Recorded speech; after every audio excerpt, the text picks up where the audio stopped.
All right. Hey, before we get started, Josh, I just want to commend you for something. You know, school cultures are made and or broken in times of crisis.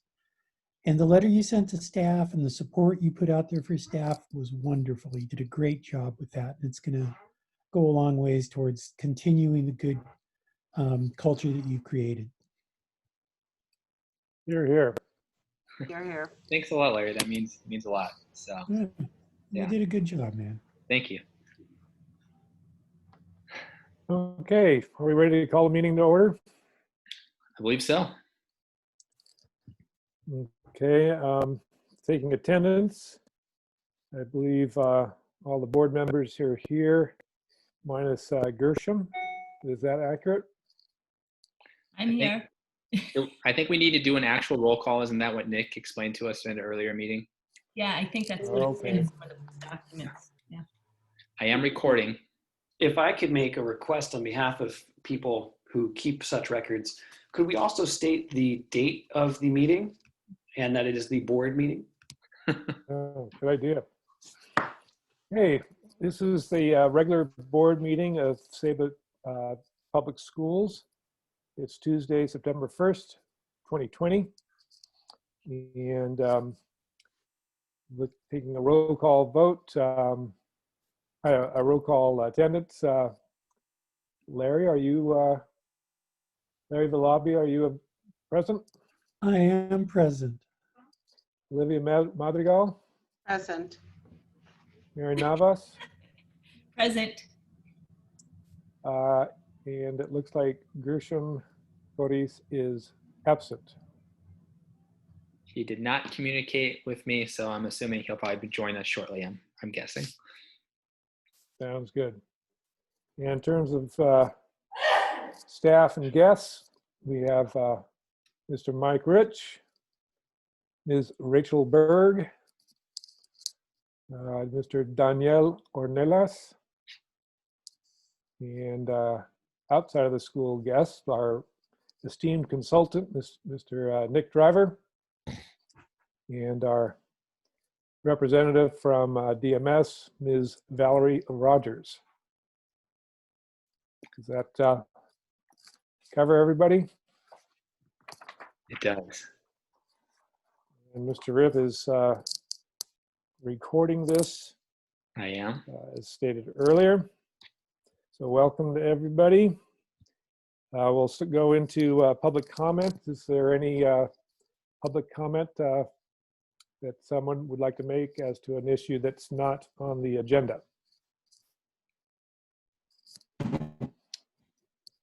Hearing none, then can I move on to for a motion to approve the agenda? I'll go ahead and move. Oops, it's yours, Olivia. That's fine. I'll second. Okay, that was Mary Navas making the motion and Olivia Madrigal seconding. All those in favor say aye. Aye. Oh, now I read in the bylaws that we're supposed to do a roll call for every vote. Is that correct, Nick or Josh? That is what the bylaws state, and we're approving those bylaws today. So. Okay, so Larry, how do you vote? Aye. Mary? Aye. Olivia? Aye. Michael Jones, aye. And we're missing Gershom. Daniel is appreciative. Okay. So the agenda is approved. We will now go on to a training session from Mr. Driver regarding effective board meetings. Nick, the video is yours. Thank you, everybody. And Josh, I think it may still be better if you're sharing your screen. I'm not sure I have sharing privilege. If I do, I'm certainly happy to do that. But you got it. Yep, I will share right now.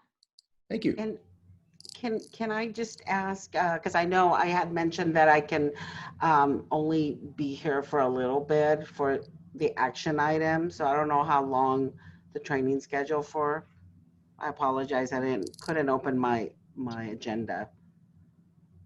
I'm perfectly happy to wait until later in the agenda to do the training, if that's better. That would be great. I have another meeting, so I can Okay. do that. Okay. I guess then to be proper, we've already approved the agenda, but I'll take and accept a motion to change the agenda. I'll So- motion that we change the agenda, and I thank you.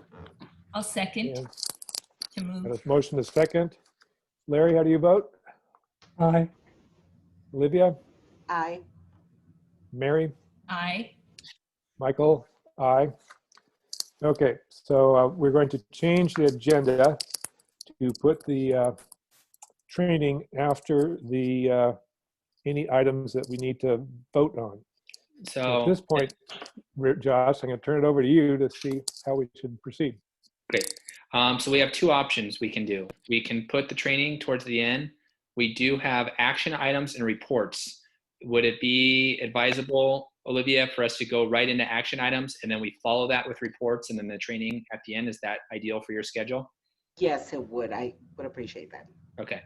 So then we would, Nick, would we need to take another motion to approve that, or are we okay? No, no, I mean, you've already had a motion that's been approved and adopted to rearrange the schedule. That's fine. Okay, so if you are following along either on the PDF version or the boardable agenda, we are now down to action item, which is Roman numeral 4, which begins with the consent agenda. Back to you, Michael. Okay, so in the consent agenda, we have a number of items. Are there any board members that wish to pull any of those items from the consent agenda? No. Hearing none, is there a motion to approve the consent agenda? I move approval. This is Mary. And I'll second Okay. that, Olivia. All right. Larry, how do you vote? Aye. Michael Jones votes aye. Mary? Aye. Olivia? Aye. Okay. Now, that takes care of the consent agenda. Josh, what is the next action item?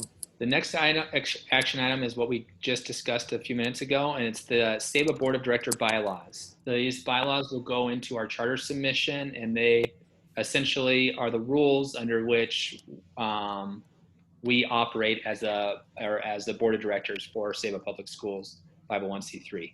So there is a document attached to the agenda that goes over everything that's in the bylaws. And I think I pulled this out of the consent agenda because Michael I think you expressed an interest to maybe discuss this as a board.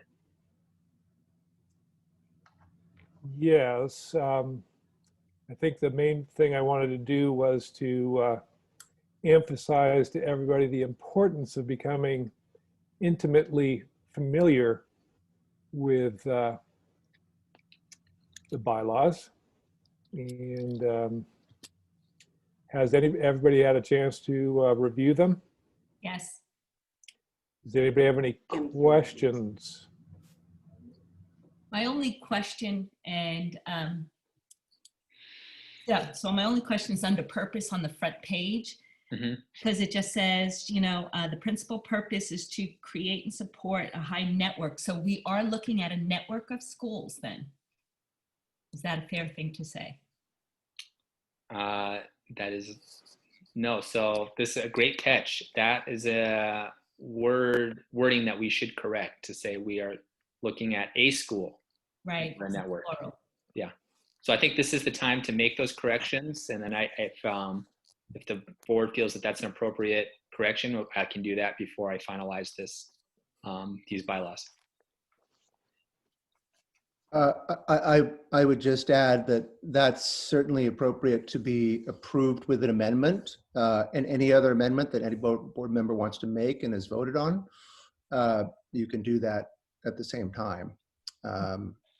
But And just by way of background, these bylaws were updated by your lawyers, YMC, Mhm. as part of the review of the whole charter package. So as you can see from the red line, there's a lot of changes, but that's a great catch. I agree. Thank you, Mary. You bet. And just a comment really quick is there's nothing here that stands out like it's so different from in the past. Am I missing anything? The only significant change that I made was there was a limit of 3 years for board members to serve, and I pulled that out because I care about all of you, and I think you're doing a great job. And if you want to go beyond 3 years in your service to Ceiba Public Schools, I would definitely appreciate that. Okay, thank you. And oh, sorry, I do see a hand up, Mike Rich. Thank you, Mr. Rip. So the only question I had with regard to the network of charters, I know that that's a holdover from our initial charter document and everything else that spun out of it, including our board bylaws. I wonder by removing that reference, would it place our bylaws in conflict with all the other documents that include that phrase? Would it be safer instead to keep it on the off chance that we do replicate within the next 5 years of our upcoming charter petition? Are you referring to the charter document itself, Mike? I am, yes. I want to make sure that it's consistent across all of our official documents. And I wonder if by removing network of schools, are we limiting ourselves and preventing expansion within the lifespan of the upcoming charter? It's a valid question. But I don't want to speak out of line, but I don't see us expanding to other schools in the short term. One of the, I mean, you raise a good point, Mike, and Josh, you've been along with and along with the consultants, the charter writing consultants, you've been most involved in the rewriting of the updated charter petition that the board just approved. Did you remove all of those references in the charter document to a network? Correct. Right, that's my understanding too, and I reviewed the document as well. So it's a good question, Mike, but by keeping it in, it might be in conflict with the charter that's just been approved to go in by the board at the last board meeting. Perfect. Thank you. Appreciate you taking the comment. That's related to a question I had, though, because I guess there's a separate document called Articles of Incorporation. And I'm not sure what the Articles of Incorporation state, whether it still refers to a network of schools.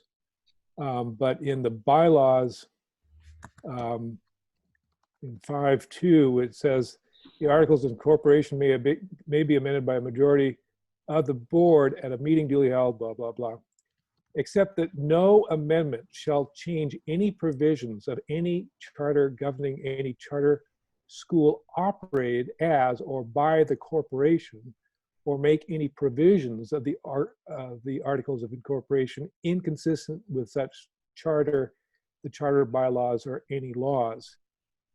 That's sort of a lot of legalese. I was wondering if that meant that it was sort of like a blocking mechanism to preclude our changing the fact that they were focused on creating a network. I'll take a stab at that, Michael. That's a good question. If the Articles of Incorporation have not been reviewed and updated by your legal counsel, this is the right time to do that. And they would be the best ones to give legal counsel to that question. I wouldn't want to hazard a guess since I'm not a lawyer. And I think Michael's point was well taken, is you wanted to mimic all of our other documents out there, which was his point. So. So I think that one of the things, an exercise we needed to do was to review that review the different relevant documents to make sure that they're consistent one way or the other. And two, ask the lawyers, whether this particular paragraph is, in there to stop anybody from making that kind of change. It's a good point. So I guess we have a couple options here. We could approve the bylaws as is with the phrase network, or we could make the edit that we just discussed and then make the avoid the use of the word network in the charter document and then revisit the articles of incorporation at a future board meeting. Those articles, yeah, so I think I'd have to look at like when those were submitted to the Secretary of State and how that process works. So Josh, would it be easier to review that document before approving this so that when we do it once and just make sure it's synonymous across all of Ceiba's important documents? Yeah. Or do you need these bylaws to be approved tonight?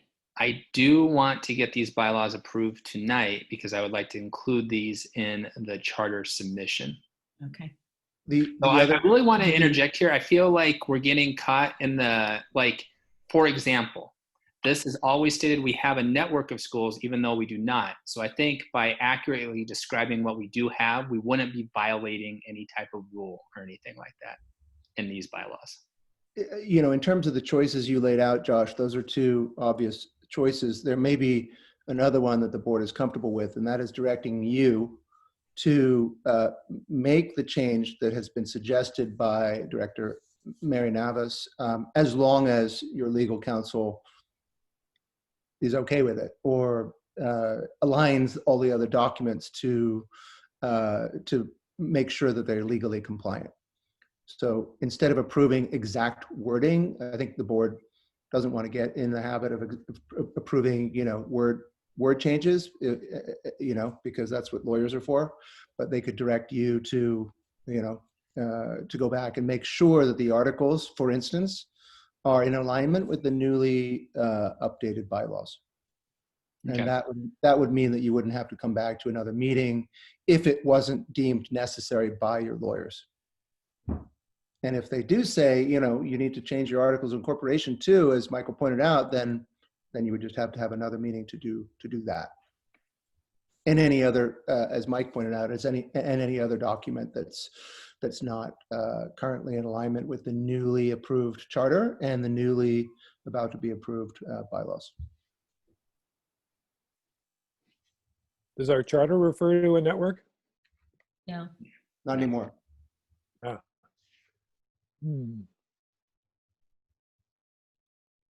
So then that's what I would suggest then, what Nick had said. Just Josh will take care of it. Okay, so we're approving the document as is with wordsmithing that can be done by Ceiba's legal team. Under the purpose piece, yes. Under the purpose piece, thank you. Okay, so the motion is to approve the document with instructions to Josh to do the appropriate wordsmithing after consultation with our lawyers to make sure that it is consonant with our other documents and to otherwise approve the bylaws tonight. Is Yes. there a motion? That's the motion. I'll motion that. Is there a I'll second? second that. I'll I'll second that. second. Okay. Larry, how do you vote? Aye. Olivia? Aye. Mary? Aye. Michael votes aye. Okay. Great.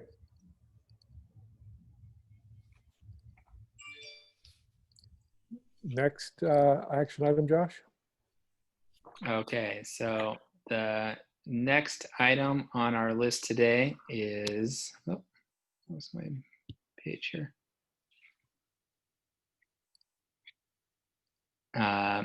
It is the unaudited actuals. So Valerie is in attendance. Thank you, Valerie. And I'm going to hand it over to Valerie.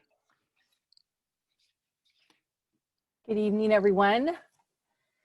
Good evening. Good evening. Let's see, you should have a packet, a small packet from me with your 1920 final financials, which we refer to as your unaudited actuals. And so that captures all the detail for 1920. After tonight, and we get this approved, we start working with your auditor, CLA, to wrap up your audit in the next few months. And we're targeting to have that completed around the first week of December. It's typically due December 15th. And we are trying to get that wrapped up by the first week of December. But if we go ahead and take a look at your summary narrative on page 2, you guys ended the year with a budget surplus of 2.179, and of course you guys all know that you received your settlement revenue in this year, and so that obviously impacted your fiscal year that we're looking at.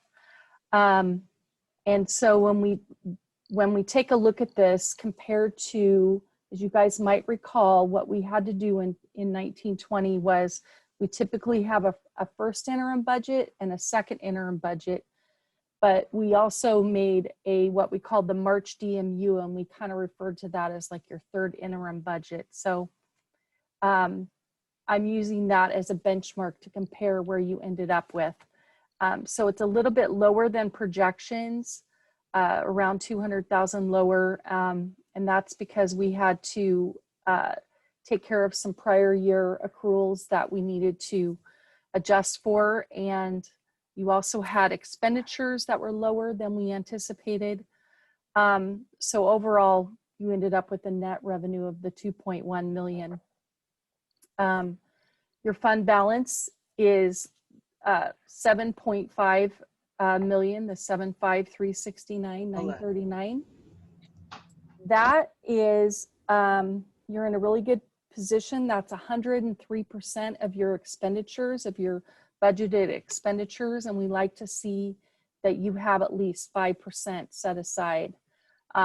So you have 103% in a fund balance. If we take a look at your cash balance and compare that to your total expenditures, you have 39.5% of cash on hand to cover a full year's of expenses. So that's, you guys are doing well on the cash. And as we all know, we need to really watch that because of the upcoming deferrals that we have coming our way. Page 3 gives you a good summary. And I kind of highlighted in yellow that actual column, and that's where you ended up with your revenues for the year and your expenditures. Happy to answer any questions that you guys might have specific to those ending actuals. So I just have a quick question, Valerie, and I know the settlement revenue is in there. So if the settlement revenue was not in there, we would be deficit spending, correct? You would, however, of that, one of the expenditures that's identified in there, the capital outlay, your depreciation is $760,000. Got it. That is a non-cash expenditure. Correct. Yep. So if you take that into account, then you are net positive on operational, Yep. being in the black. Yep. So forgot about that capital outlay. Yeah. Yeah, I got that capital outlay. We're chipping away at it, but it's there and it's a big number. So, okay. Yep. Thank you. Sure. And then pages 4, 5, and 6, or 4 and 5 rather, give you some detail on your budget for the year, your profit and loss by every item, every account line.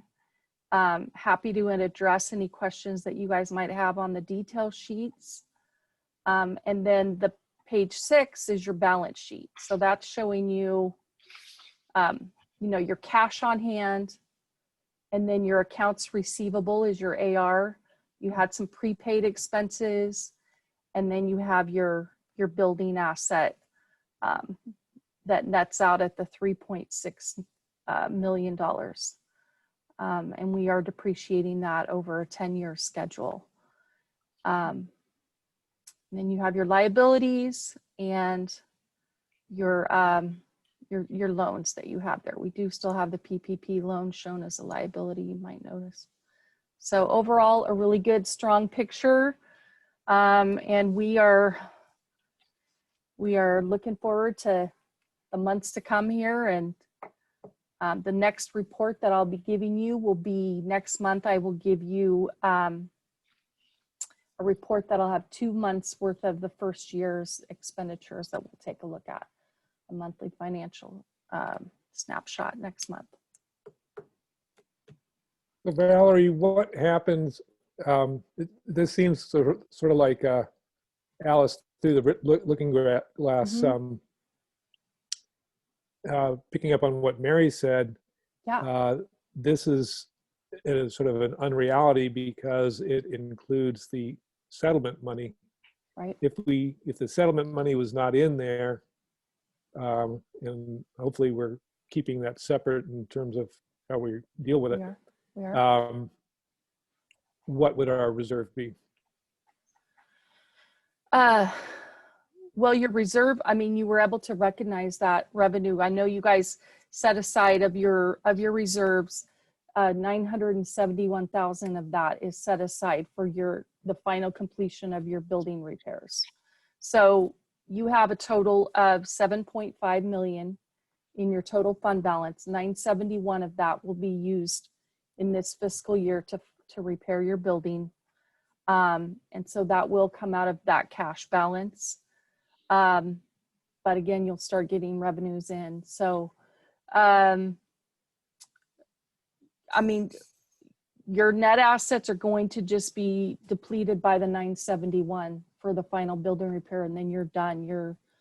You've been made whole with your settlement. You've done all of the repairs to the building, and your fund balance has been restored in part with that settlement revenue that you received.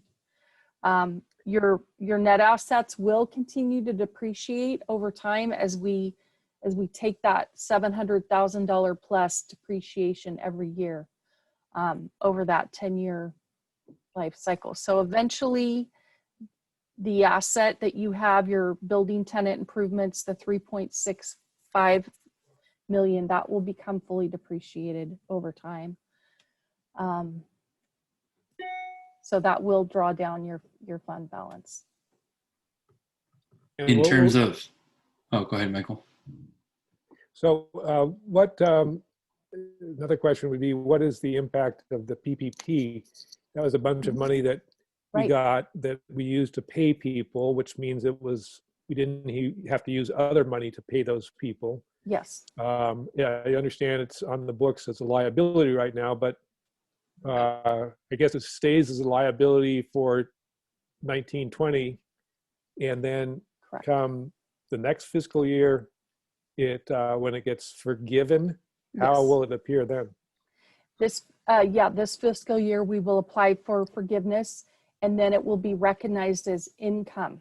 And when we look at this UA 12 months from now, we'll see that revenue is going to be there. That $806,000 worth of one-time revenue will be in next year's UA for, we'll recognize it as revenue. You also have some other one-time revenue this year as well, that the learning loss funds that are, kind of a one-off year. So we just need to be, really good stewards of that. And so currently that's reflected in your liability and in your cash balance, the PPP loan for this year's UA. And next year we'll recognize it as revenue. I have a question in that area too, and this might be more Josh than Valerie, but either one's that PVUSD loan. So is that slowly being paid down? What does that look like? Because that's another liability Yes. as well.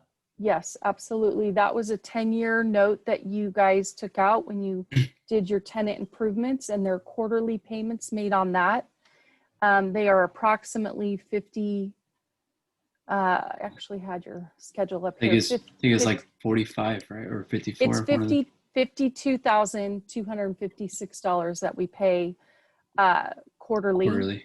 Yeah, so we're paying that down, and that will be fully paid off in 2024. Okay, so right around the corner. Okay. Uh-huh.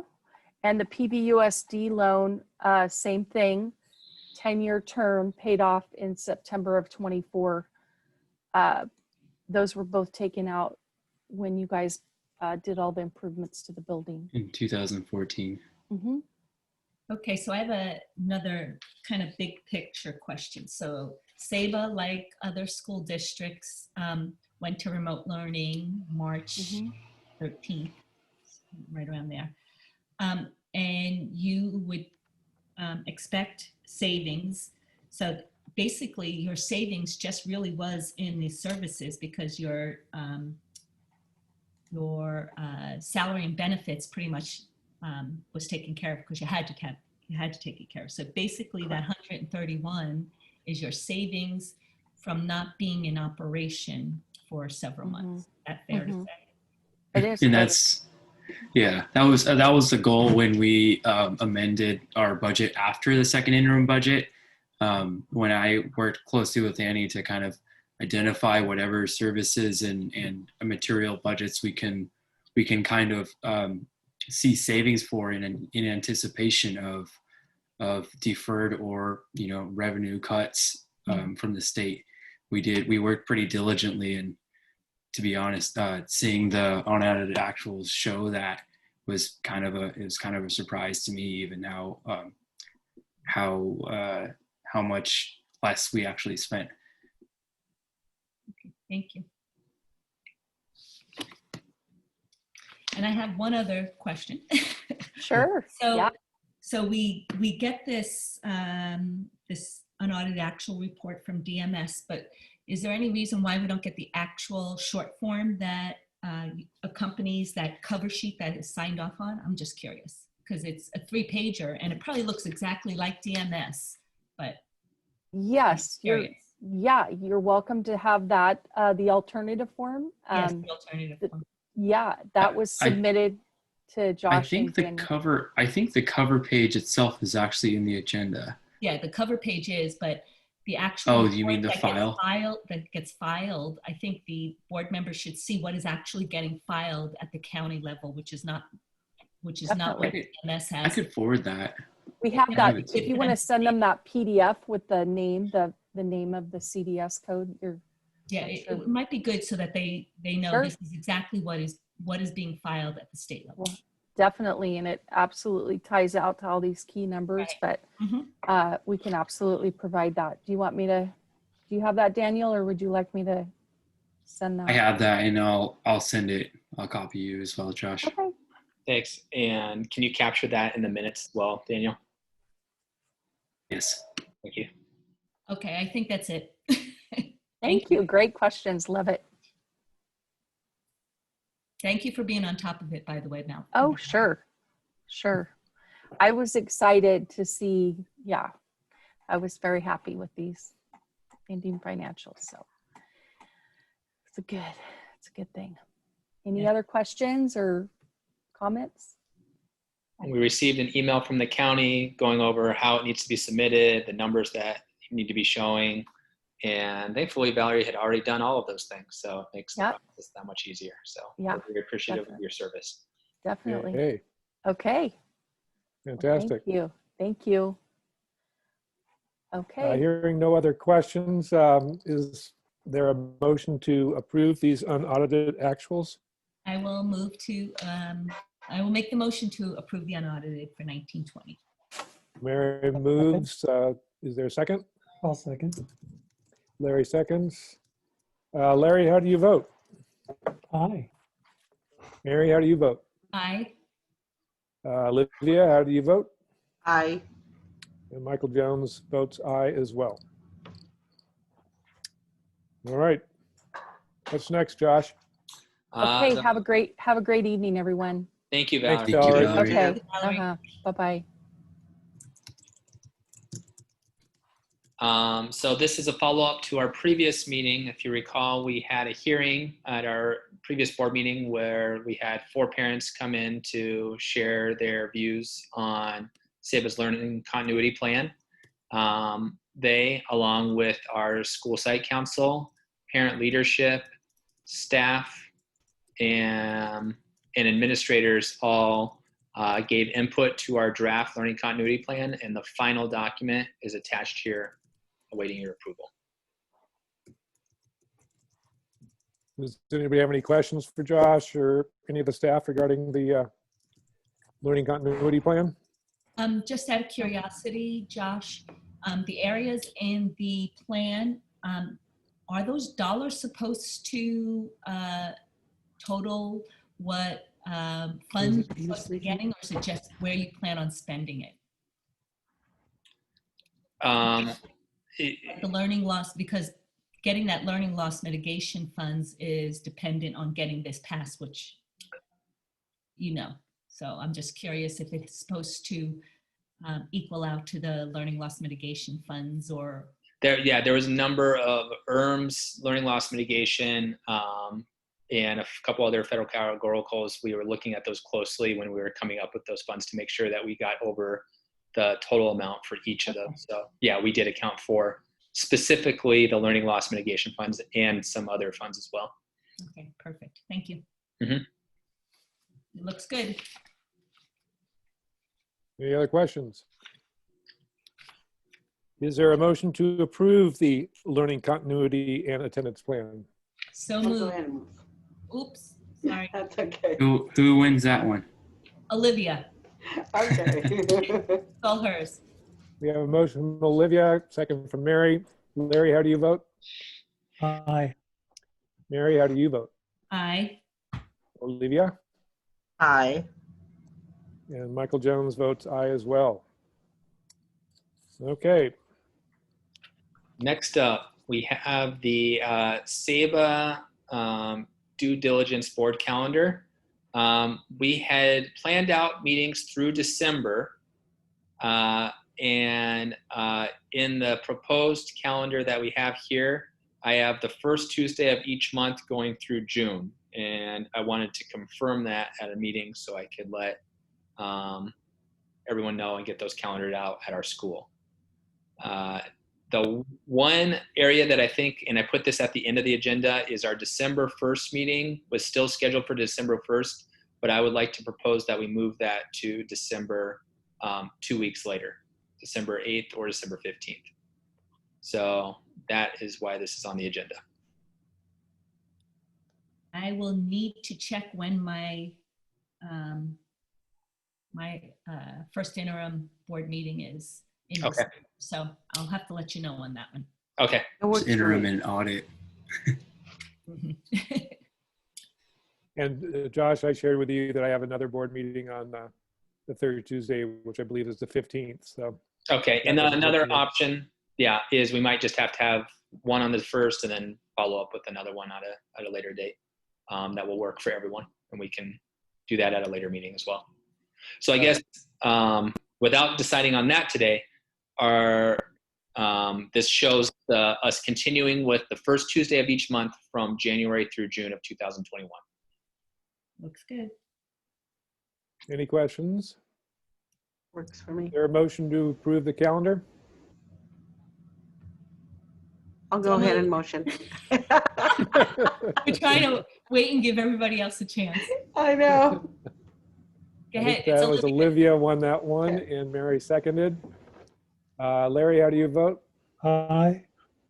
Mary, Aye. Olivia, Aye. and Michael votes aye also. Okay, on to the fiscal services manual.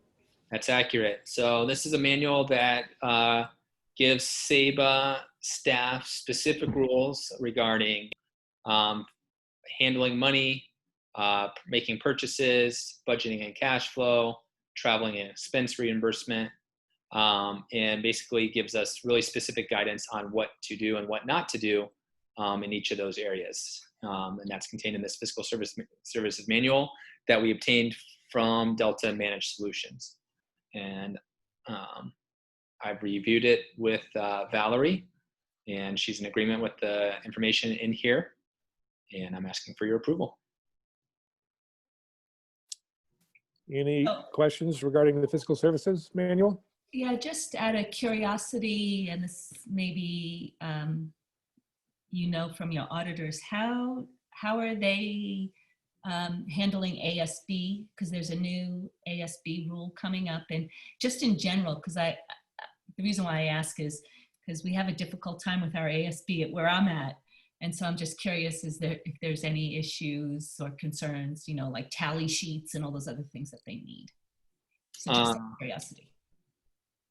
I have not had a conversation with our auditor regarding that. And outside of the head of school or me supervising the funds of the ASB, there wasn't anything that jumped out to me as something special regarding a new rule that's coming up. So that would be new.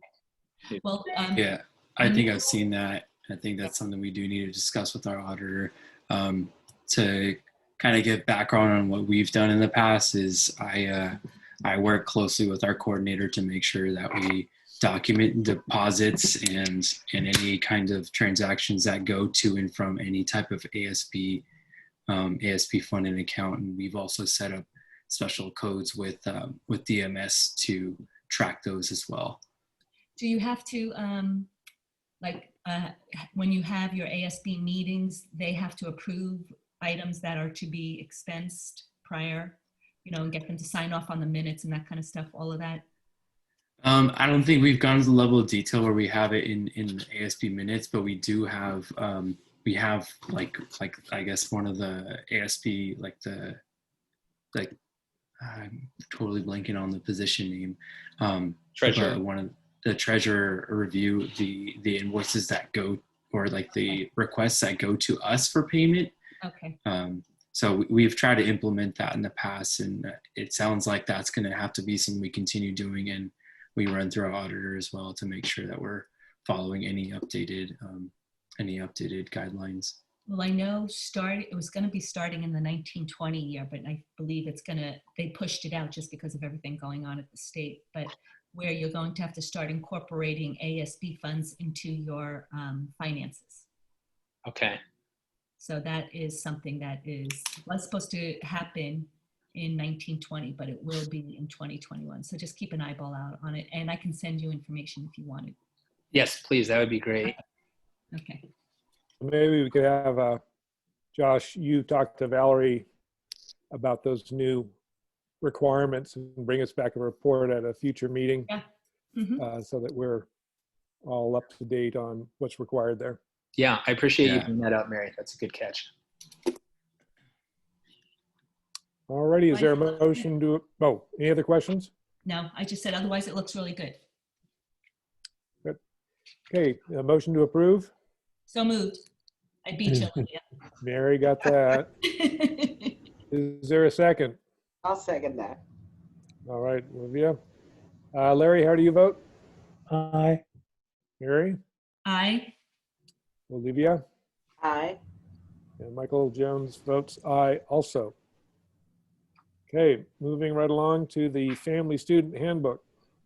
Okay, so this was, I'll be honest, an immense amount of work. It incorporates a number of additional policies that we were suggested to include by our legal counsel. This will be a part of the charter submission. Basically, this document, now 110 pages, is a little bit longer, but incorporates the complete suspension and expulsion policy, Title IX discrimination, harassment, intimidation, and bullying policy, professional boundaries and student interaction policy, uniform complaint policy and procedure, dress code policy, and suicide prevention policy.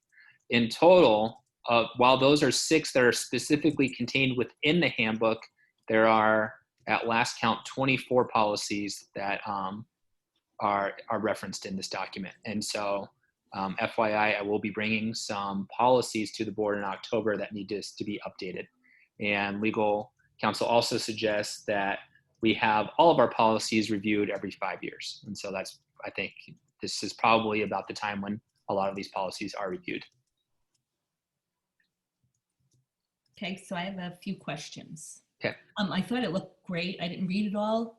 I skimmed through the pieces, but just some things that stood out and just questions that I had. So on page 5, they talk about additional requirements, graduation requirements, and underneath it has additional requirements. And I'm just wondering how firm is Ceiba on this, where it says 4-year bound college students must apply to 3 colleges, and 2-year bound college students must complete enrollment process. So how forceful are you in pushing that? In a word, very. So okay, we approved these graduation requirements at the July board meeting that are contained here. Mm-hmm. And we had additional requirements that we had a hard time following through with. There was a reference to Navient, for example. Oh no, Navient State. It was I'm sorry. The things where we couldn't honestly say that we're checking that consistently, we pulled that out of the graduation requirements, and this is what we ended up with. okay. But the 3 applications in the community college, yeah, we do make that a mandatory. Oh, okay, great. Yeah. Okay, and then just so you know, I caught a spell check.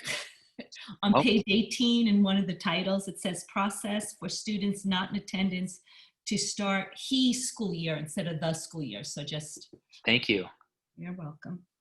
And then just one other thing. I know you, like PCS did, want volunteers. And I'm just curious, do you get a lot of parent volunteers? I'm just curious.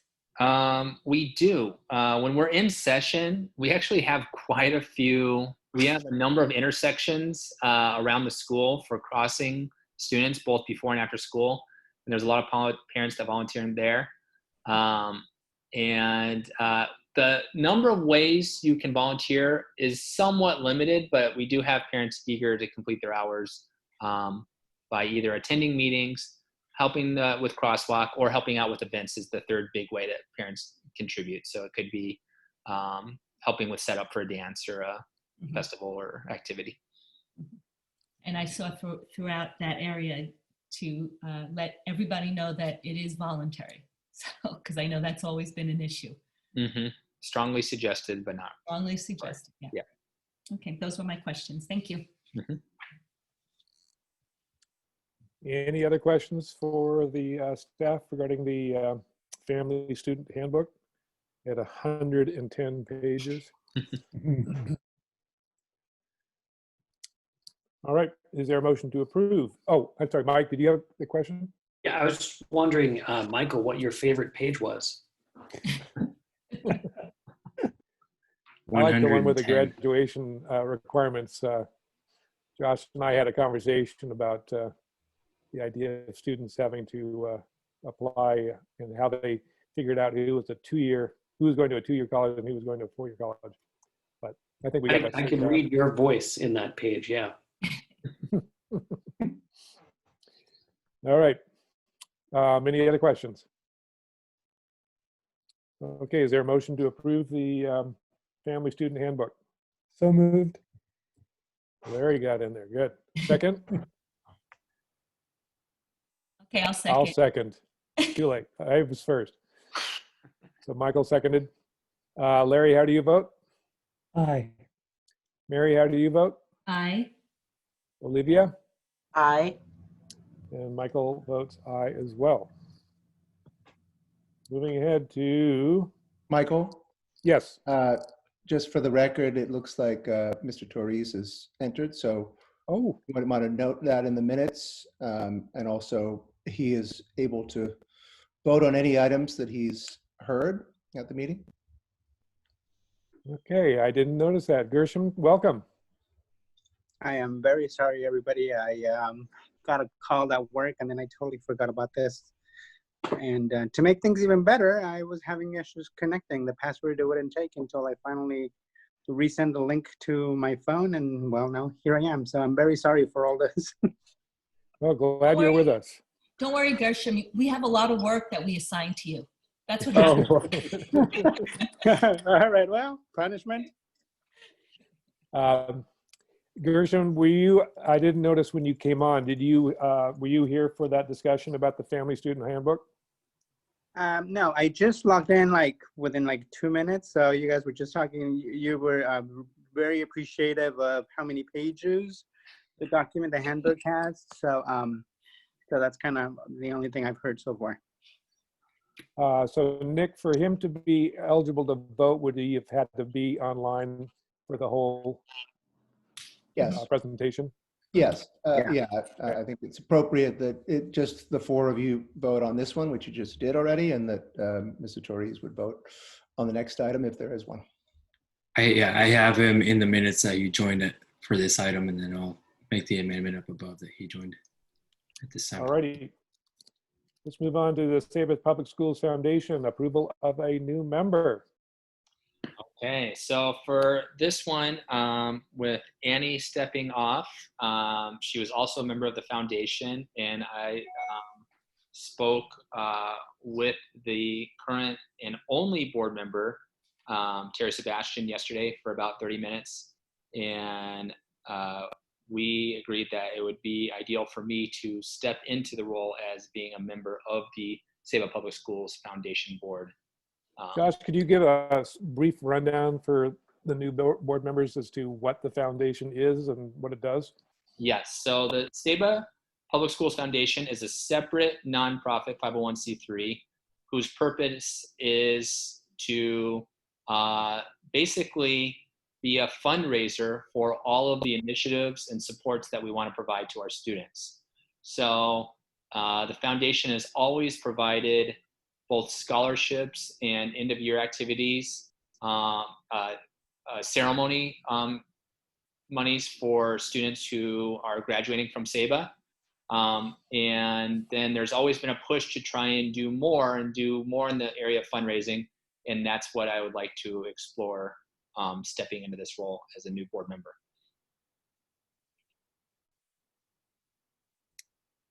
Any questions for Josh regarding the foundation or the fact that he's going to join it as its newest member? Nope, no questions. Okay, is there a motion to approve Mr. Rip joining the foundation? So moved. Mary got that one. Livia got the second. All righty. Larry, how do you vote? Aye. Mary? Aye. Olivia? Aye. Gershom? Aye. And Michael Jones votes aye as well. That's approved. Who seconded that? Sorry. I Olivia. believe Olivia did. I did, yeah. Okay, let's go on to the local assignment authorization. Okay, so for this one, all charter schools are required to have appropriately credentialed teachers in every classroom. This year we had 2 teachers who had kind of some unique credentialing issues, and the board passed a policy previously that allowed for local assignment authorization, and these are our first 2 submissions. These 2 submissions are for a physical education teacher and a 6th grade math teacher. And the backstory to these are as follows. The physical education teacher originally was credentialed in English, and she is going for her additional credential in physical education and is missing, I believe, 1 course. It's stated in the document here. We reviewed that. We reviewed that with a team of people, including Rachel, who's on the call right now. And we deemed that she would be appropriately credentialed for this upcoming school year if the Ceiba board agrees to approve this document. The second one is a long-term teacher at Ceiba, Miss Jackie Saporito. She's taught math in 6th grade for a number of years. She's an outstanding teacher, and she actually has a multi-subject credential instead of a specific math credential. And so this approval here would allow her to teach just math by you as a board granting local approval for this particular teacher assignment. Does Ms. Saporito have a plan to acquire the appropriate credential, or are we going to be seeing this next year as well? I don't know of a specific plan. I would have to follow up with her to find out. And is there a limit to the numbers of times she can get a waiver like this, or does she have to eventually either not teach the course or get the credential?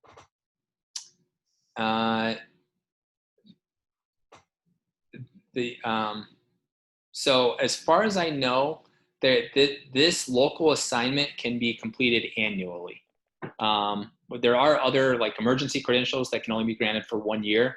But if we go this route in terms of credentialing the teachers, that this could be done repeatedly. Not that we would want to use it in that fashion.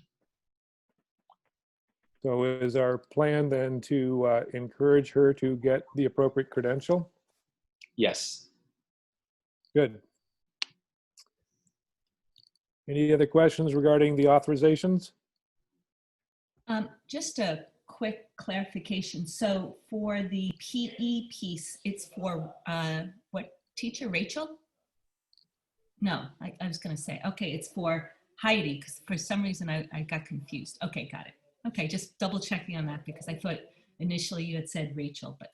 Oh no, Rachel was part of the committee that approved. Got it. Okay, got it. Thank you. Okay, thanks for the clarification. Okay. So you have a process that involves yourself and other staff, including teachers, when it comes to these authorizations, so that there is a distributed decision-making in regard to pursuing the authorization? Correct. In fact, the policy that we approved outlines that. And so we were just following the local approval for teacher assignment board policy as originally stated. All right. Okay, is there a motion or any other questions regarding the authorizations? Hearing none, is there a motion to approve these two authorizations? So moved. Thank you, Mary. Second that. Olivia seconds. Larry, how do you vote? I guess I'll vote aye again. Mary? Aye. Gershom? Aye. Olivia? Aye. And Michael Jones votes aye as well. That motion passes. I think that concludes all of our action items. Is that correct, Mr. Rip? That is correct. Okay, thank you, Olivia, for sticking with us. Yes, thank you. I'm going to step out now, so I'll see you guys in our next meeting. Thank you very much. Thank you. Take care. Thank you, Olivia. Bye-bye. Okay, do we want to go back to the report, or do we want to go to the next training? I'm going to suggest we go reports and then we end on Nick's training so it's fresh in our heads as we leave and we can implement the suggestions he makes in his presentation. Makes sense. Very good. Mr. Rip, take it away. Okay, so the first one I have up is the strategic plan, organizational goals, and head of school goals. I created a presentation that I'm going to share my screen now. 1 second. All right, so this is a work in progress, and there's a lot of goals, as we all know, for the organization. And so at this meeting and all subsequent meetings, I hope to kind of keep you updated as to how we're doing at performing the, or at meeting the organizational goals that the board set out for the school for the 2020-21 school year. So just to review, we set up 5 priority areas for the upcoming school year that included charter renewal, governance, student engagement, maintaining community, and facilities. I highlighted governance and facilities because those are also priority areas for our ongoing not just 2020-21 goals. Then our ongoing priority areas include governance, finance, facilities, human capital, academic program, school culture, organizational leadership, and California dashboard. So what I want to do here now is go into a little bit more detail. So our first one is the charter renewal. So update on there is our goal was to achieve the charter renewal for the approximate 5 years.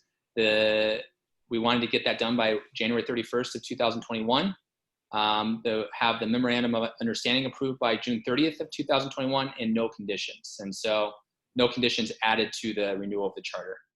We have final edits being completed with Ceiba's legal firm and Carolyn Wesley, our charter consultant right now. And we're really close. I've been working on it daily to get us there. And the plan is to submit to Dr. Rodriguez this week or next week, depending on the one part that's holding us up now is the financials. We have to have 3 years out, and Valerie is working on that, and she expects to have that done by the end of next week. And I've also emailed Dr. Rodriguez to find out what is the best way to submit this petition. All right, next up, we have governance. And so the governance piece was all of you. And so we had a number of metrics we were going to measure ourselves. The first one was 80% monthly attendance rate at board meetings, which we've done great at. We've had 100% thus far. 100% of board meetings have a quorum. We're great on that so far, and we've had a number of board meetings. Board meetings completing annual trainings. All of you completed the annual training. Thank you. 80% of board members involved with charter renewal support. I'll let you know more when I receive word from PVUSD as to when our date for our hearing will take place. Financial contribution, I was unsure about that one, so I left that blank. Form 700s, I wanted to stop here for a second. I don't have everyone's Form 700s. So if I could, if you have not submitted it, really friendly reminder, just send that email to me. If you don't like that, snail mail works too, just send it to the school. I just need to have that on file. And then finally, establishing a school site council and English learner advisory council. And we had those on Wednesday 8/5, and then the school site council, and then again on August 19th with ELAC held after. And we have those calendared out for the remainder of the school year as well with members. So we're doing well in that area, and we can see there's just a few areas that we just need either a little bit more data for or a little bit more support by Form 700s, reminder. Student engagement. So this one was important, obviously, since we're in COVID-19. We wanted to see that students participate actively in online hybrid learning or in-person learning. I don't know if that's going to take place systematically in the short term. And then all students have access. And so how we're measuring that is 90% of students attending classes. So we have a daily click. It's a Google survey that went out in the morning. And based on the data that we have for the first 3 weeks of school, we have 96.8% of students clicking that daily. So we're really proud of that. That's over our 90% mark. And just to go into a little bit more detail here, we're really expanding our Zoom options, our Zoom offerings to our students. I wrote about that in the previous email that I sent to you on Friday. And I'm really excited about that. I think it's going to be good for what this goal is all about, student engagement and building community. And we'll be able to track more closely because how many people are actually attending those Zoom conferences and not just clicking on a survey. And I'll be able to present that data to you in October. But that's something that I want to check as well. Completion of assignments, still working on that. So that's a TBD. I will have more data for you come October. Internal assessments, still have not rolled those out. The goal is to get those started by the end of Q1. And I will keep you posted on that. That's where we're at right now. And then finally, we wanted to have everyone followed up with who was not engaging in our program. And I can say that the office is following up daily with everyone who does not complete that survey or now get their attendance submitted through Synergy, our school information system. And then we have grade level academic coordinators following up on a weekly basis based on guidance from the grade level teachers. And then we have a school attendance review team that meets on Fridays to look at extreme circumstances for students who are really checked out. And we'll follow up either with a home visit. I did 2 of those last week, or a letter out to the families. I've also been in contact with the county for their school attendance review board, or SARB, and student attendance review board. And they're no longer hosting the SARB for this year. I just learned that yesterday in a meeting. So we're looking at alternatives to kind of support students who are really struggling to get involved. But I'm confident we'll come up with something that's going to ensure students are participating and cared for and not falling through the cracks. So out of curiosity, Josh, and it might not be an issue for Ceiba, how is that weekly engagement piece that the teachers have to do, right? Because it's it's probably not even 3. It's just how are they engaging students and the metrics, right? In person, on Zoom, handing in assignments, that kind of stuff. Yeah, great question. So we rolled out the CDE recommended version of that weekly engagement log to our staff. Yes. And what did they think? Well, we made some nuanced changes to it. So in a nutshell, and I'll try to say this as succinctly as possible, Daniel, Mike, feel free to chime in. What we thought could help out teachers a lot is when they start up a Zoom session, they could take attendance right in Synergy, our student information system, just as if they were in the classroom. Mm-hmm. And that information is going to get fed to a report that the office then can follow up with, and they can click on people who didn't attend individual Zoom sessions. So that's one load off the teacher's back. Great. So then when the teachers get in there, what their big responsibility is to do is to look at assignment submissions, which you could say, well, isn't that just the grade book? It is, but the weekly engagement log calls for a really specific tracking of this. And so teachers daily will go in and mark, it's just a little check button, whether they've submitted the work. And honestly, they're on board. Really, we're just kind of hashing out what are the specific rules for getting the check mark or not getting the check mark on any particular day.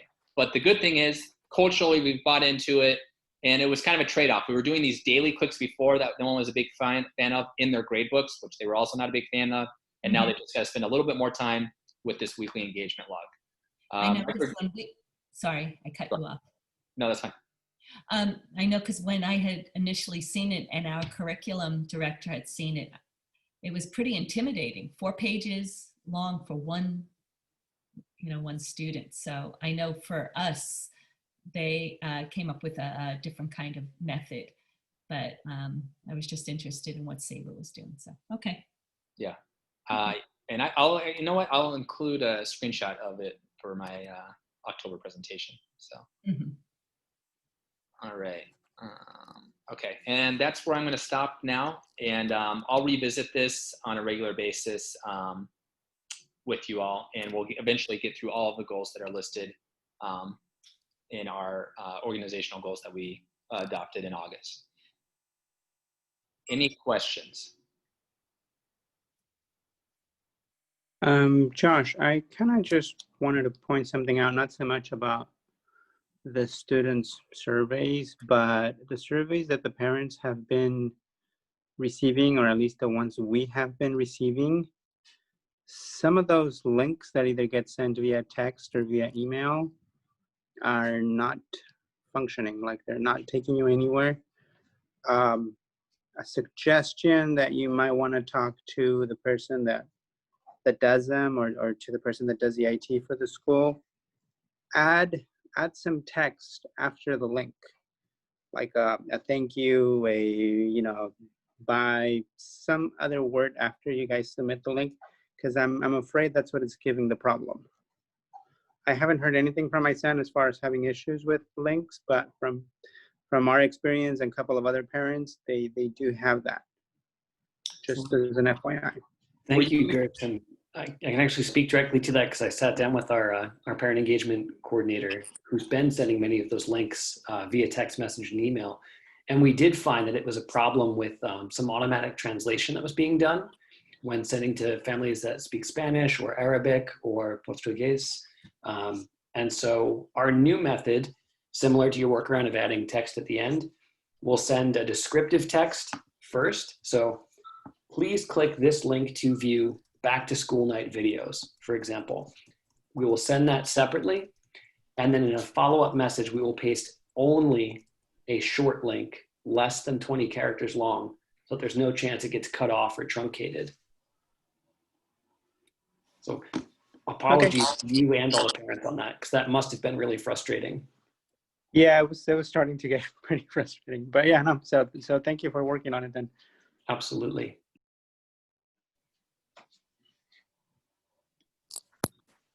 Okay.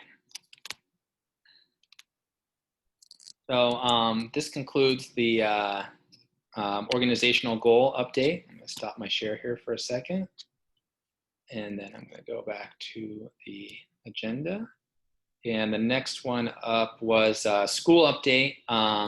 So some good news on the fires.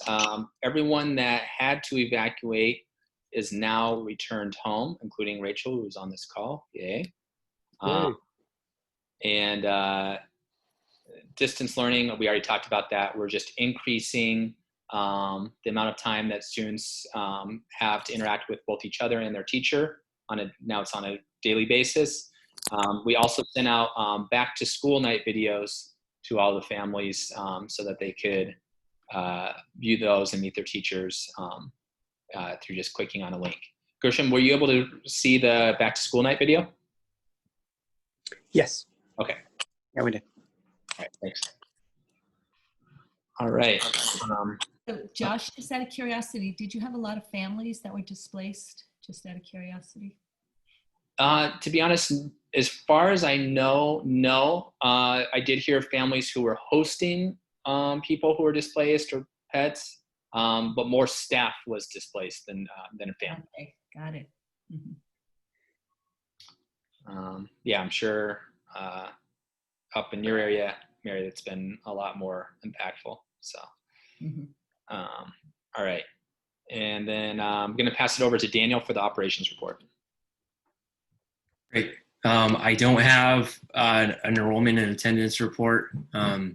As we kind of find our gear with the weekly engagement record and some of these other things that we're responding to and implementing as guided by the state, we'll have better detail. Thankfully, Josh had a couple of attendance numbers for us here in his goals report. I don't have a financial update that was brought to us by Valerie earlier with our unaudited actuals. Our next report that Valerie brings next month, we'll have, like she said, we'll have the first 2 months, July and August, of financials that won't really necessarily have some of the large ticket items like our construction. We have a little bit of funds, and I'll give that update right now. But for July and August, we'll have just our normal operational financials, and then in the November report, we'll have through September. This month, this is when we anticipate closing out things like our solar project, as well as a larger invoice for construction as they've been moving along. And I'm gonna bring my screen up here. Josh, can you make me a co-host? I made you the only host, not me. Oh, sure. You have the power. Thank you. Okay. If I could find it.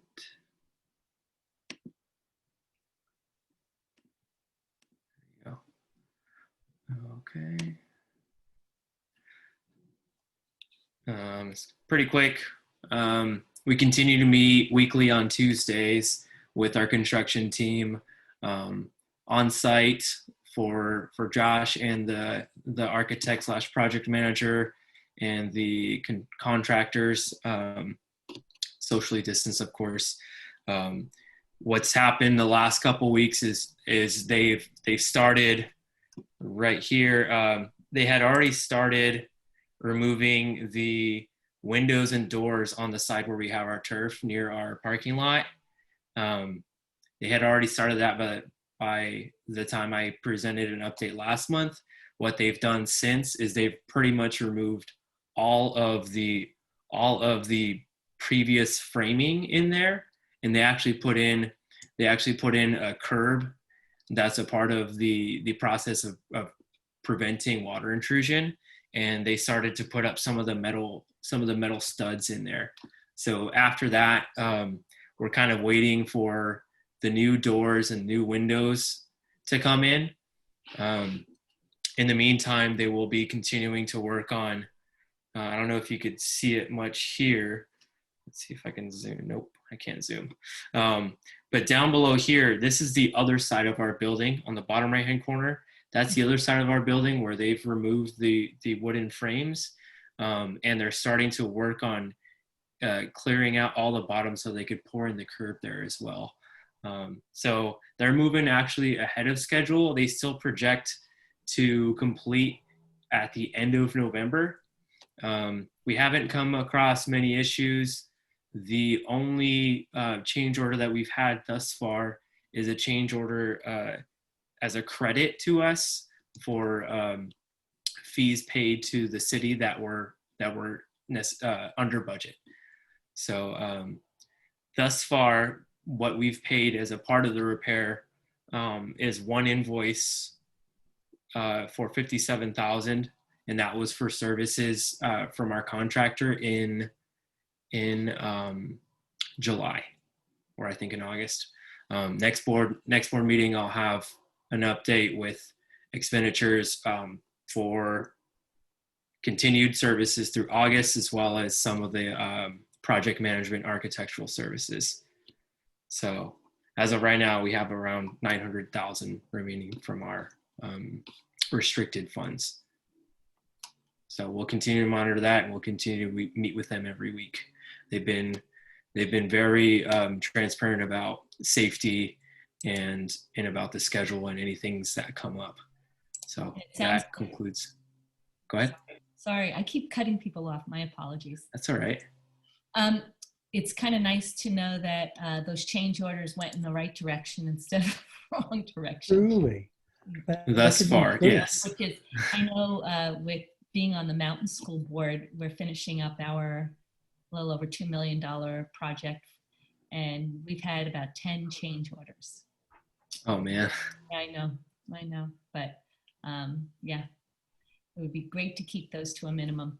Yeah, let's remember this. We're still got a couple months from completion, so we might. Yeah. So another, I guess it's an operation update. We actually have new neighbors. Daniel, could I ask you a question about the yes, please. inspection? Yes. I remember that previously there was a question as we were putting the final budget together about things that were to be addressed because they were part of the lawsuit, and then other items that contributed to moisture problems that had come with the building and weren't part of the lawsuit. And there was a discussion about whether we were going to have enough money to cover everything. Where are we on that? I don't think we've made a decision on that yet. I think we'd like this project to get closer to completion, figure out if we're gonna end up, who knows, there could be a change order or two. But if we end up under budget, under what we restricted, I think there's an argument to be made that we should bring that forward to the board with any request to use any of those funds towards addressing some of those issues that weren't necessarily related to the settlement. So that's something that we'll continue to track, and I'll work with Josh and the construction team to make sure we're on budget, and if we're on budget or under budget, sorry. If we're under budget, that's something that we can look forward to addressing. Michael, you're muted. What's the price tag on the other items? It was around.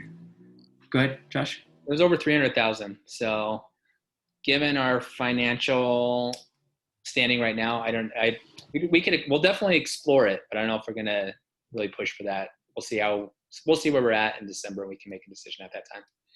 So do these changes, these changes aren't necessary to protect the building from water intrusion, correct? That's correct. Okay. So just to be super clear, everything that we're doing in this repair will prevent water from coming into the building. There were some additional changes that we thought would be prudent, namely some door entryways that don't close properly or as properly as they could. And we would like to replace those as well, but we priced those out and it was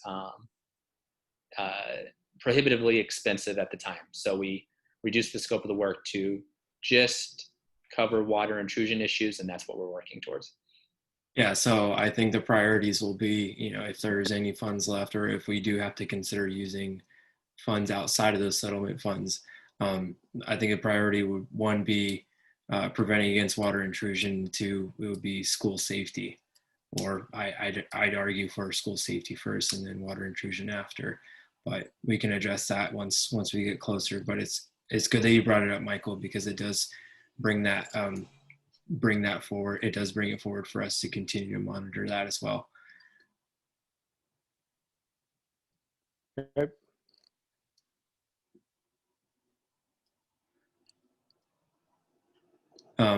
I was just mentioning,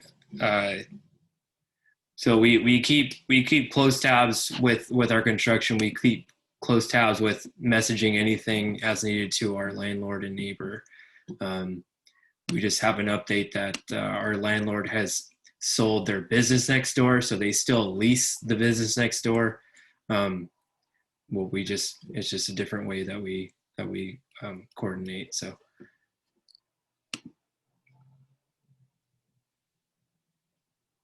And that's all I got. Thanks, Daniel. So at this time, I want to pass it over to Nick Driver for the training. Thank you, Josh. And thanks everybody for still being here. I think a lot of this is going to be easier and quicker, partly because it's already been covered by this agenda, but also because you guys are running really effective meetings, and the topic of this training is effective board meetings. But there are a couple of tips that may be useful for future meetings. The overview is just really that things are going well, and I think the other reason for that is because, as you've discovered from this board meeting and a few recent ones, you've had to really scrutinize yourselves very closely because you're renewing your charter. And whenever you renew your charter, you're tweaking things that have been written 5 years ago, and you've done some of that tonight as well. So this is just a very brief training, and so I'll start with the due diligence calendar, which you've already covered in a previous item. These are some of the big ticket items, not every big ticket item, but not every item, but some of the big ticket ones. I won't read them all. And this is what you as a board are covering during your effective meetings each year, whether it's board activities like recruitment or evaluation of board members, whether it's the evaluation of the chief executive, or whether it's these pesky but important compliance responsibilities like having insurance, including having insurance for you as directors of the board. There's directors and officers insurance that CharterSafe offers you. It's important to renew that every year, and obviously you're doing that. Nick, did you want me to share my screen while you're going through this? Oh, thank you. Yeah, I was reading my screen and thinking it was shared, but please, if you could. I won't spend too much time on this first slide because it is, as I said earlier, something you've already just covered in a previous item. The other thing that you have to do as board members is just monitor, as you were doing today with Mr. Rip's head of school and organizational goals, monitor yourselves on a regular basis. You're doing that really well as well. So that's probably plenty on the overall concept of what you're trying to accomplish with a calendar of compliance activities and other board activities for the year. So we could go on to the next slide. Okay. So really a lot of this is stuff that you're already doing, so it's just a reminder. But before each meeting, the board chair and the chief executive, which is called head of school in your case, co-create an agenda. You make sure that all of the items that are on the due diligence calendar that you've just approved tonight for the whole year are on there, and you align on other topics, and you determine those two, determine action items, discussion items, and informational items. Once the agenda is posted, and I think it's almost always you, Josh, or sometimes maybe it's Daniel as well, then you other board members should feel free and actually are encouraged to review the agenda, read the supporting materials, and contact Mr. Rip, in this case, with any clarifying questions and requests for information. And as you know from the training, the agenda should be posted for a regular meeting 72 hours in advance of any board meeting. For a special meeting, it's only 24 hours required, but you will be mostly having regular meetings throughout the year. Next slide. So during each meeting, as you've done very well tonight and previous meetings, recording of the meeting, that's a new thing because of the pandemic, but it may well continue after the pandemic ends. If the governor, thinks it's a good way to go, he had the power, and he still has the power to say, let's continue with these meetings as an option. And as you know, you've approved bylaws with these new rules of order in them, including how you vote, which is at the bottom of this slide, requiring a roll call because you are meeting telephonically, or in this case by Zoom. That is a requirement and has been a requirement for years for telephones. Whenever anybody joins by phone, it is now sort of the norm for all public agencies because everybody's using Zoom. So that means all votes have to be taken with a roll call. So the rules of order for each meeting is, as you've done with your agenda, the time limits or time estimates for each items, ensuring there's somebody taking minutes, as there is tonight. Thank you, Daniel. Handling disruptive members of the public without breaching free speech rights. That's something that's much more frequently occurring in other agencies, such as district board meetings, but it can always happen in any public meeting, including your public meeting, and having a protocol which you do for how to handle that without while still making sure that people who want to comment are able to comment. And I'm happy to answer any questions on that. Doesn't happen very frequently, so you may have none. And making sure that you have a protocol for how you answer public comments during meetings, if there are any. Again, the only other thing around engagement is, of course, as you've done tonight, often frequently questioning staff about what this means or what the implications are is a best practice. Some of those questions come up during meetings, and they can't all be answered before the meeting. But if there's a big question that you're encouraged to ask Josh in this case before the meeting as well. Yeah, that's all for this one. And on the next slide, Hey, Nick, after each meeting. Nick, Please. I had a quick question, and I forgot to ask you this on the slide for before each meeting. There is an asterisk where it says should include physical location where members of the public can access online meetings. Does this, now that I think about it, I may have already answered my own question. The same, I think I know what you thought it said, and I think yeah, I went to the same logic, so. Yeah, and that's, yeah, it's didn't say what I thought it was going to say. So when we are having Zoom meetings, or when we've had meetings in the past, we would have to place on the agenda the location where everybody is host, or everybody's having the meeting. So is there some type of change in that piece? And again, it's Yes. Yes. going to get to that. No, that's a good Okay. question. I wasn't going to get to it again, so thank you for asking. Yeah, that piece has been suspended for now. Okay. So the reason why there's an asterisk is because there's no requirement any longer for each of you to notify Josh, in this case, where you are calling in from.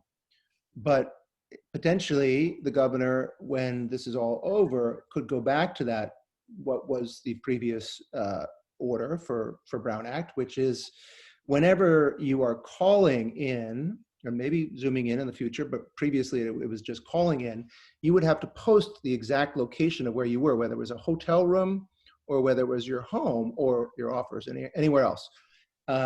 And that was to make sure that members of the public could access the meeting from wherever it was being held. And the concept of being held is broader when you have a telephone conference, and it actually includes, by law, that place where you happen to be and where it's noticed. So as I said, that's suspended right now. There's no requirement, but you know, to notice the locations of where each of you are calling in from. The only location that's noticed on your agenda is the school location, and that's fine. In the future, like I said, it could change again, or the governor or the legislature may find that this new way of doing things is perfectly fine, and keep it this way. We just don't know. So one follow-up, Nick, is I know the bylaws had talked about being in the district when having, I believe it was the bylaws, when you're having a board meeting, you need to be in the district, at least in the district. Is that still applicable under the same waiver right now, that we don't have to post where board members are? That's a great question. I am not recalling whether that's in your bylaws, but it's certainly something that was changed by Governor Newsom's order as well. And I'm trying to remember whether it was part of the pandemic order or the one last year. There was a special edict that he put out right after becoming governor, which made the requirements stricter for charter schools and included a county requirement, but not a district requirement. So the old requirement was not, there was a conflict. It was not quite sure. It was, you know, there was a sort of a conflict in the law, and it wasn't quite sure if you were supposed to be from within the district or within the county. So they've clarified that, and it is very clear now that you have to be within the jurisdiction. The jurisdiction means the county in which the school is located, no longer the district. So it's broader, but it's very it's very specific.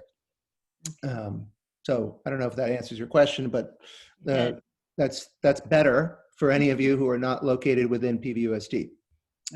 Because the bylaws does say county, so okay.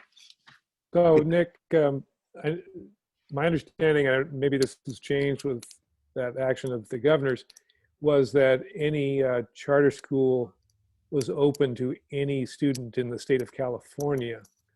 So why wouldn't it be, you know, that the state of California would be considered the entity? That's a good question, and it's true that, and this is usually like the last choice for when you're doing enrollment. You have the first choice being siblings, or the first preference for how you allocate spots in your lottery for siblings, and then In district. in district, and then out of district, and then the last one is anybody in the state of California, which is, you know, very seldom happening in a site-based charter school or site-based school. but that's different from meeting. And this is sort of more gets into Brown Act, which is required for all public agencies. So this jurisdictional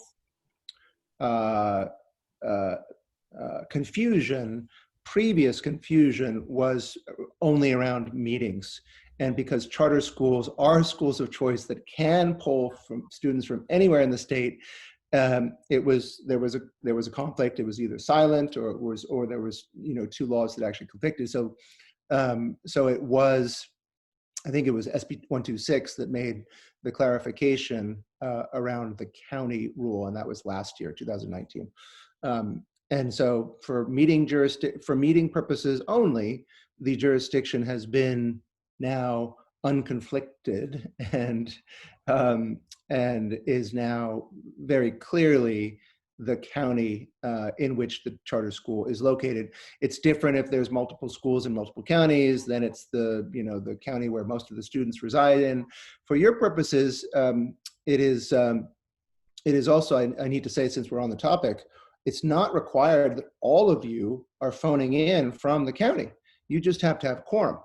So that allows somebody who resides in Monterey, for instance, to still be counted as a member of the meeting and able to vote, as long as quorum has been met by members who are calling in or Zooming in or located in the county, in your case, Santa Cruz County. Does that make sense?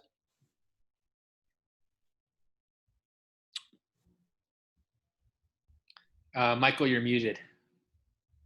In my case, I can envision a situation where I'm down in Southern California, and my assumption had been that I could just get online and hop in for the Zoom meeting. But what we would need to do is then make sure that at least 3 of the board members were located in Santa Cruz County before I could do that. If that was not the case, I could not participate in the quorum then. That's right, in the future. And we don't know what the future will hold, but those kind of, those have been lifted for now because of the pandemic. So those constraints and those constraints around your physical location are not currently being enforced, because of everybody's able to dial in via Zoom from anywhere, and nobody's asking for any locations on the agenda. But probably it will go back to that situation once the pandemic is over and schools are meeting. And we don't know what the governor is going to say. He could say, this is a great system, it works well, it's fine, continue doing it as is. But my suspicion is that you're right, that it's going to go back to the old order in which the jurisdiction is the county, and you, if you're in Southern California, would only be able to chair the meeting if a quorum has already been met of board members within Santa Cruz County. Got it. Great question, Mary. Thank you for letting me go down a rabbit hole. Hopefully that was helpful. Can we go back to the last slide? Not the last slide, the after each meeting. This is very simple. It's mostly a requirement for staff to do, so it doesn't require anything from you board members. Aside from, you are all encouraged to look closely at the minutes and make suggestions if you feel like not, if there's some inaccuracy, and that happens all the time, not through any, malfeasance. It's just, taking minutes is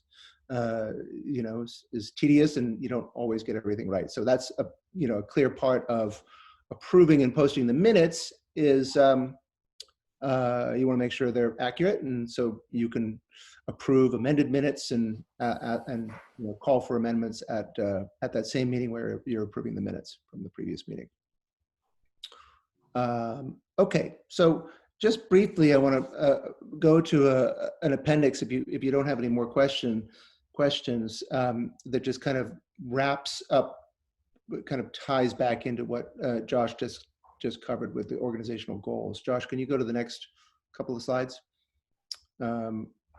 Yeah, so government and management priorities, and this was covered very well, in part by Josh. He didn't go through all of the organizational goals because he's going to continue to do that in next meeting, but I just wanted to come back to our short-term recommendations for governance and management, and here are the priority areas for our short-term recommendations.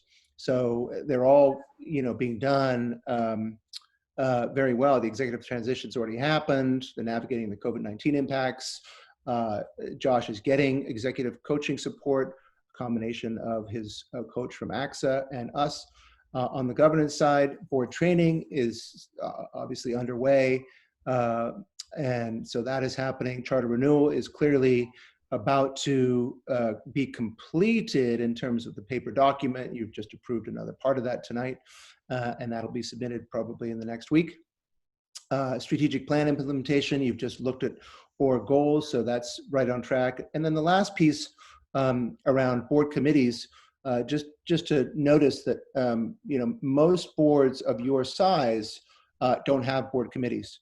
So one thing that you may consider is suspending committees until the board has grown in size.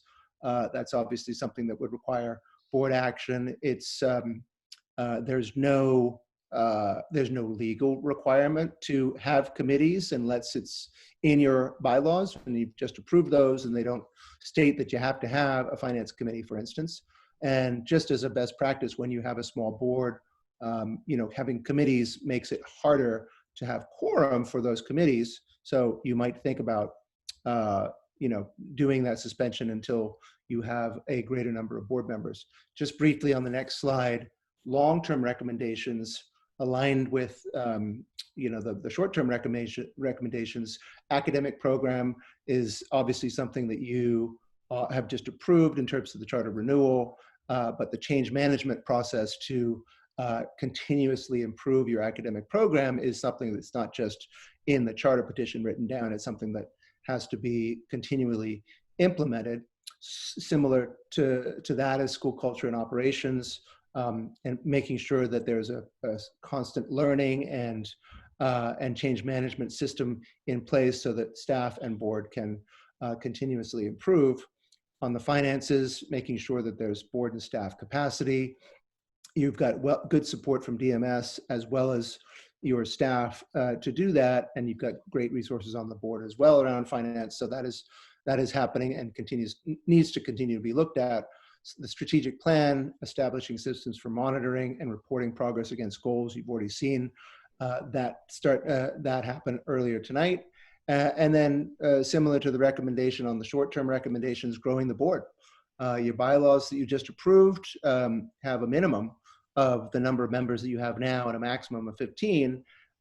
So that is one of the key pieces of board work that the staff can help with, but it is also usually board led to kind of grow the board to a higher number. And once you've gotten to that higher number, that would be, if you do suspend, that would be a good time to reconstitute committees, such as the